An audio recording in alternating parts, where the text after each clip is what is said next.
Welcome to Oyate Today. Oyate in Lakota means people. Brought to you by Native Sun News Today. Hi, welcome to Oyate Today. I am your host, Richie Richards. Oyate Today is produced by Tim and Jackie Gallego. Tim is an enrolled member of the Oglala Sioux tribe. Our guest tonight is Mr. Phil Two Eagle and Mr. Bill Means. Both have been working on the 150th commemoration of the signing of the Fort Laramie Treaty of 1868. Thank you for being here, gentlemen. I really appreciate the work you're doing for our communities and in these efforts for the 150th commemoration coming up here in April then. And so, Mr. Means, if you could tell us a little bit about the historical period and the events leading up to the treaty and the actual kind of formation of the camp there at the Fort Laramie treaty signing area. Well, of course, this is not the first treaty. We signed many treaties with the United States government and various bands of the, not only Oglala, but other Sioux bands within the Sioux Nation. And we're known as Sioux in the legal books, but our original name for ourselves is Lakota. And so through the years, we had various treaties, including the 1851 and the 1868 treaties are both the most notable because it involved the most land. But leading up, of course, to the 1868 treaty, we had the Red Cloud War, as it's known in the history books, in which Red Cloud led various battles against the United States cavalry because they had violated the treaty, which said not to create any buildings or any kind of forts along the Bozeman Trail that were supposed to keep the people moving, not stop here and there and start taking more land. And so as those provisions were violated, Red Cloud went to war with other bands. And so this was a culmination of trying to end that war. The United States came to the Sioux and said, we want peace. And we said, we also want peace. And so they began to prepare. Many months before April, throughout the winter of 1867, they started preparing and asking people to come to Fort Laramie. So many thousands actually came to Fort Laramie to begin the process of checking out what was going on with the government. What were the parameters? Just like the meeting we're working on now is trying to decide how we're going to construct the agenda, who's going to represent whose legitimate representatives of their people are. And so this set the stage. And so it took many months to set everything up. And April was the time of the signing of the treaty. Some of the bands didn't participate, in particular Crazy Horse, who was one of the largest bands because he didn't believe that the treaty was going to help our people. It was going to change us too much. It was going to make us be assimilated, acculturated, and he believed that we should remain Lakota. So he didn't come, but many other bands did. And so they had a good representation of our people at Fort Laramie when this thing started, just like we hope to have here at the commemoration. Sure. Now, Mr. Two Eagle, the commemoration is taking place here in April, actually on the site at Fort Laramie there in Wyoming. Can you give us some dates and times and some of the events that are scheduled for that particular event? And we'll go into more details, but I just want to kind of set the stage for what's taking place here in April. The opening day is April 28th, and then April 29th is the actual treaty signing day, where the first day the National Park Service has their agenda. They're going to be bringing in some dignitaries from hopefully Washington, D.C. and higher ups in the federal government to talk about the treaty, the commemoration, and the following days will be up to the tribes to put up their presentations and basically tell our story. Each tribe will be present to tell their history, and a lot of presentations will be going up. For the Rosebud, we are setting up some teepees, and inside those teepees we'll be doing some presentations on our version, our Sichangu history, talking about our treaty rights, and some cultural presentations. So the whole, the other 2 days, the 30th and the 1st, are also have some different topics on those days. So we're hoping to bring all of our Oyate Shakoni tribes to Fort Laramie during that time, and to have them share their stories. And so what are some of the, there's various opinions of how the 1868 Fort Laramie Treaty affected us, not only as individuals, as tribal members, but also as a group, as a tribe, as a nation. What are some of those positive and negatives of this particular treaty for, say, the Rosebud Sioux tribe? Well, we know that since the signing of the treaty, a lot of good things and bad things did happen. So some of the benefits that we received is that we became government, IRA, Indian Organization Act came, and we became tribal governments that way, that we were federally recognized, and that opened the door for us to receive federal funding for programs and services for our people. Some of those areas include education and health, agriculture, the different things that were part of the 1868 treaty. But people still have some negative feelings about the loss of lands during that time, the loss of the gold in the Black Hills, and the tribes are still wanting their rights back. So this is an opportunity for us to tell our story to the world. Sure. And Mr. Means, as a member of the Black Hills, is it the Sioux Nation Treaty Council? Sioux Nation Council. Sioux Nation Council. As a member of the Sioux Nation Council in the Black Hills area, then, what role does your Treaty Council play in this commemoration? I know that you've been there from day one in these discussions, but what role exactly, if you could share that with our viewers? And also, could you talk a little bit about the lasting effects of this treaty, this 1868 treaty, on our Black Hills area now, and how is that affecting us currently? Well, many times people have misconception about treaty. Treaties are contracts made between two nations, not organizations, not tribes, but nation. So it's a nation-to-nation relationship. Another thing that we get stereotype images about is, what is the strength of treaties? Well, treaty is in the Constitution of the United States in Article 6. It says, treaty law is the supreme law of the land. Therefore, treaty law supersedes state and federal law because it's part of the Constitution. So one of the stereotypes is many people say, well, that's an old document. So why should we have to pay attention to that? It's outdated. It's ancient. And we say, is the Constitution still relevant? Because if you look at the Constitution, it tells what treaties are all about. So if the treaties are an old document, what is the Constitution? These are made to uphold the law, and we ceded thousands of acres of land so that we could have these services that we have today. And so these are not welfare, or these are not minority services. These are treaty rights guaranteed to us for ceding thousands of acres of land. These are not welfare payments. These are treaty payments. And so people need to understand that. And we have a special legal, with the treaty, we have a special legal and political relationship with the United States that no other minority has in America. We have land, and that's the important part. And the other part of the question was?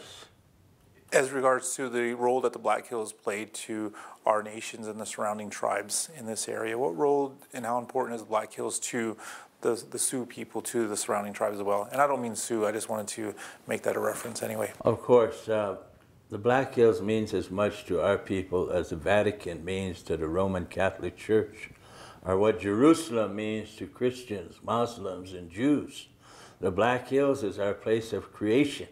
We didn't come from somewhere else. We've always been here.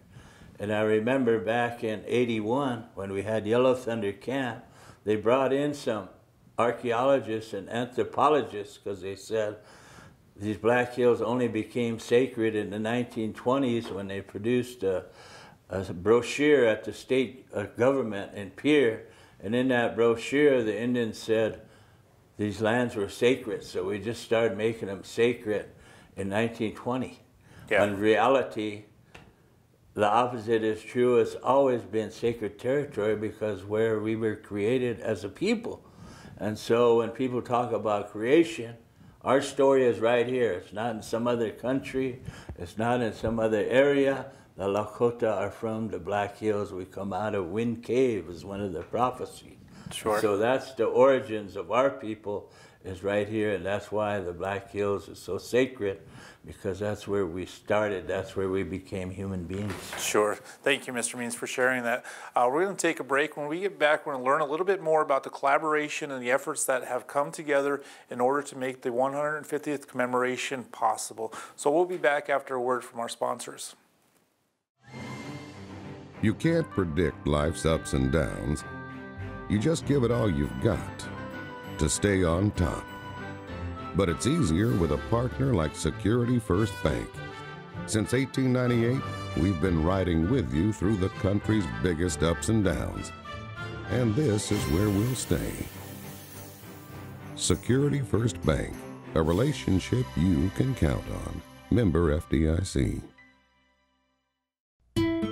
Our school has great students and dedicated teachers, but we need our community volunteers to help us to provide a broader view of the many ways a good education can point to a bright future.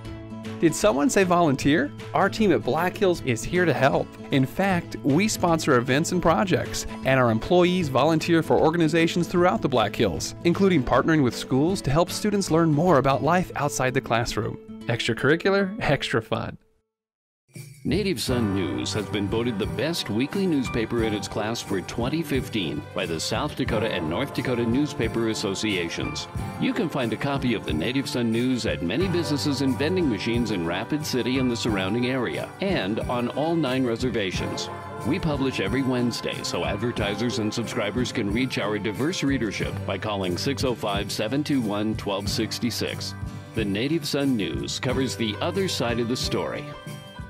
If Youth and Family Services weren't available in this community, there would be a lot of unmet basic needs. Very few organizations do as good a job as Youth and Family Services, getting every ounce of usefulness out of people's time, their dollars that they donate. Youth and Family Services help so many kids. It's a great value to the community. Join me, because together we help kids. Hi, welcome back to Oyate Today. Once again, I'm your host, Richie Richards. Our guests tonight are again Mr. Phil Two Eagle and Mr. Bill Means. Now, before the break, we talked a little bit about the 150th commemoration and some of the events that are going to be happening during this time period. And we'll get into that a little bit more in a second here. But could you talk to me about the collaboration of the different treaty councils, the different organizations, and those key players that came together to make this possible, Mr. Two Eagle? In part of this planning for the events, we've been meeting for 2 years now, and from each tribe, there's treaty councils that are involved, the THPOs, Tribal Historic Preservation Offices, and tribal members from each reservation. So, and then the National Park Service has been facilitating this process. So they wanted our input, and it's driven by our people. The activities that are going to go on are ideas that came from each reservation, from all of the individuals that have been attending the meetings. And so for the Rosebud, we're going to be having a healing and prayer walk from one of the community where I come from. It's called Upper Community. In Lakota, they call it Wososo Wakpa Oinkpa. And there is the descendants of Chief Little Thunder. And then, ironically, a gentleman by the name of Paul Soderman, he is the descendant of General Harney. he is working with that family to coordinate the healing and prayer walk as a way to heal from all the generational trauma that occurred from the Indian Wars. So we also have a horseback ride along with that, and possibly a run. They're going to be running from Rosebud to Fort Laramie. Wow, so that's going to be quite the event there in itself. I mean, each of these individual things is quite the effort then.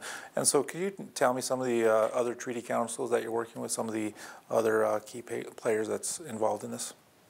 Well, each, like I said, each reservation, each tribe is sending, they send representatives to the meetings.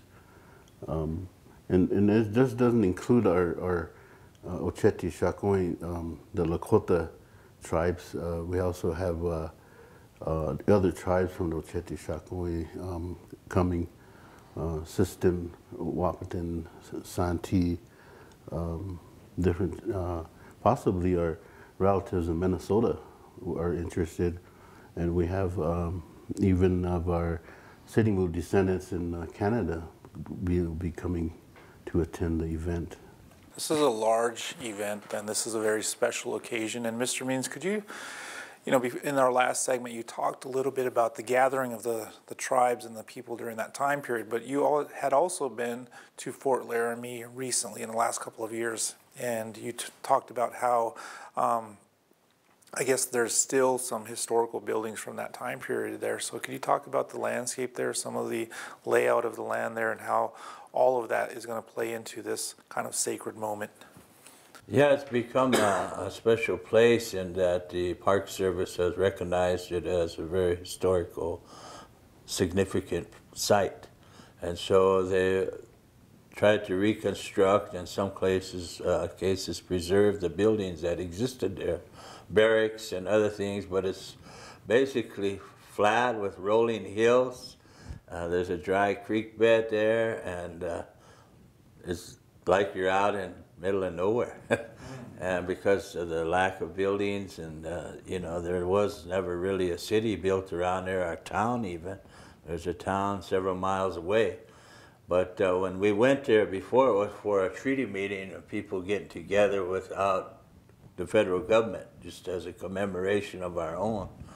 And it was a very special, significant place because we had some of the elders then who were still alive, who fathers and grandfathers had been there in 1868. And so they told some very realistic oral history.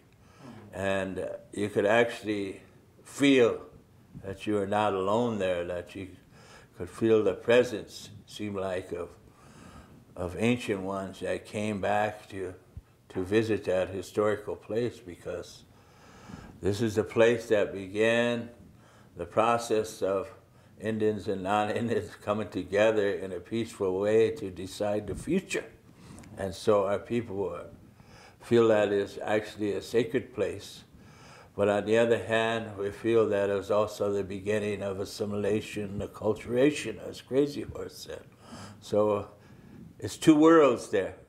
And so it gets kind of heavy when you start thinking of how much we've progressed, but also how much we lost in terms of our culture, in terms of our history, our land, and resources.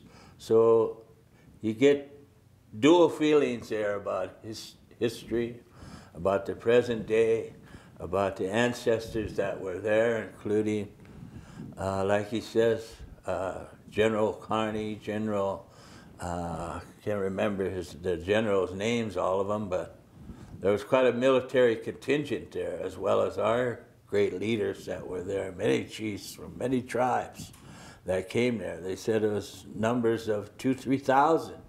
It's hard to put a definite number on it, but we know that it was 1,000, over 2,000, maybe as much as 3,000 Indian people came there because, for one thing, it was a fort, and so they had access to food there, and it was a tough winter.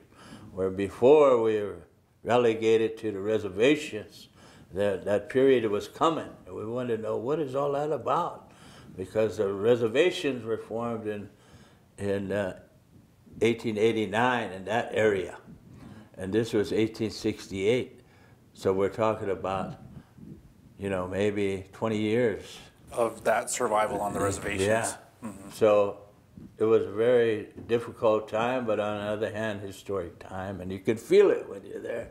It almost seems like this commemoration then would be kind of a way to highlight the importance of survival, but also an important time period to talk about the revival of language, to talk about the survival of other aspects of our cultures, on not only on the reservations but for our urban Indian communities as well, and the importance of keeping that network together with those relationship with our past ways and our traditional ways. So we're going to take a break, gentlemen. When we get back, we'll learn a little bit more about this project and a little bit more about those efforts. So we'll be back after a word from our sponsors. Don't let me show evil, though it might be all I take. Show me love, show me love, show me love. Yeah, I got a crick in my neck, limp in my step, cramping in my muscles every time I try to flex. But I don't wanna get on.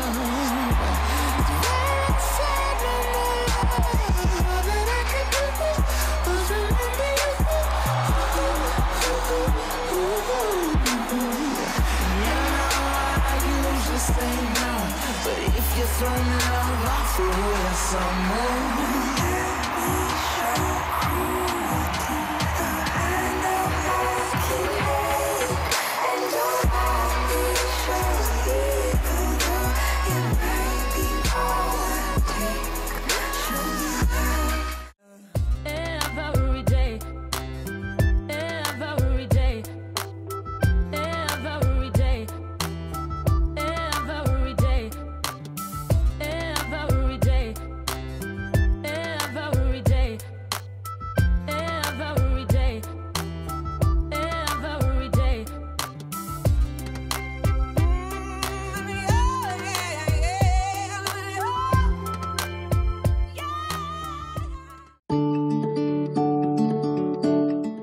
Know that earning a GED can increase your lifetime earnings, can be a first step into a university or technical institute. But maybe you don't know how easy preparing for the GED test is anywhere in the Black Hills. Classes are free, a service of the Career Learning Center of the Black Hills and Black Hills Special Services Cooperative. Go online to learn more or call. Earning a GED can change your life. The aftermath from the recent hurricanes and tropical storms have devastated thousands of communities. You can help the millions of Americans who are affected by these storms. Show your support today. Go to our app or blackhillsfox.com/hurricane relief and make a donation today. Hi, welcome back to Oyate Today. I am your host, Richie Richards. Our guest once again tonight is Mr. Bill Means and Mr. Phil Two Eagle, who have been working on the 150th commemoration of the signing of the 1868 Fort Laramie Treaty. Mr. Two Eagle, obviously an event like this brings together many organizations, many different people to make this possible. And obviously there are some challenges with putting an event like this together, not only budget-wise, but you also have to bring in those major players. Can you talk a little bit about some of the challenges that you're currently facing? And we're roughly approximately a month and a half away from the event. In my position, I'm the executive director of the Sicango Lakota Treaty Council. And we was chartered by the Rosebud Sioux Tribe in 1992. And as charters, through this charter, we work on treaty issues. And I have the support of my tribal council, the tribal administration, the president. And this is to us a once-in-a-lifetime event. And it's very important for everyone to, even if they're descendants, like one of my great-grandfathers is Chief Swiftbear. He's one of the treaty signers. And it's important that I get over there. What I've been telling people is we're following in the footsteps of our chiefs, our grandfathers. And so I submitted a budget to my tribal council. And it's going to take some money, you know, to get our events sponsored and funded. So very soon our tribal council will be approving of or considering our budget. So And we're also doing some fundraising, so through Facebook. Sure. And how about you, Mr. Means, as far as the Sioux Nation Council? What role and how are you guys working towards kind of committing to bringing this event together? Well, in our area of the Sioux Nation Council, we work directly with the 5th Member's Office, which is part of the administration of the Oglala Sioux tribe. And as well, our job is to communicate from the tribe out to the other treaty councils that exist on the reservation.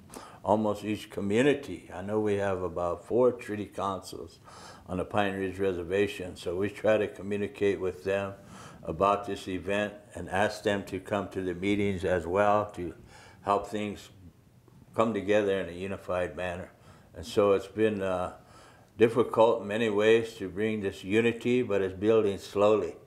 To the tribe and the treaty councils, sometimes in the past have been adversarial, but now through the medicine, through our education, through working together on various issues of the Black Hills, we've brought people together. And that's the theme, is the unity that we had in 1868 around this treaty, and to recreate that unity and that spirit.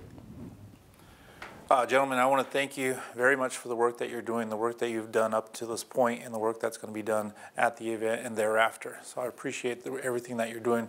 Mr. Two Eagle, as a part of this process, it's important to understand that there's still fluent Lakota speakers, still fluent language speakers amongst us. And if you could just close us out with a prayer in Lakota, that would be awesome.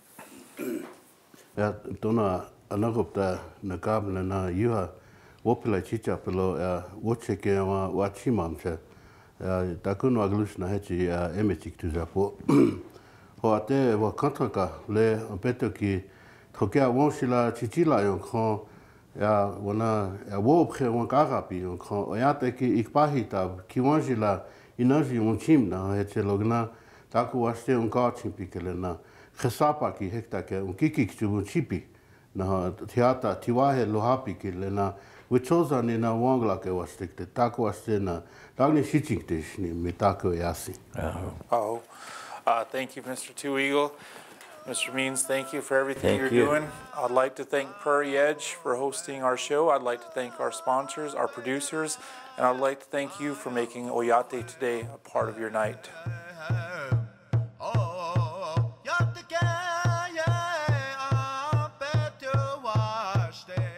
You've been watching Oyate Today, brought to you by Native Sun News Today.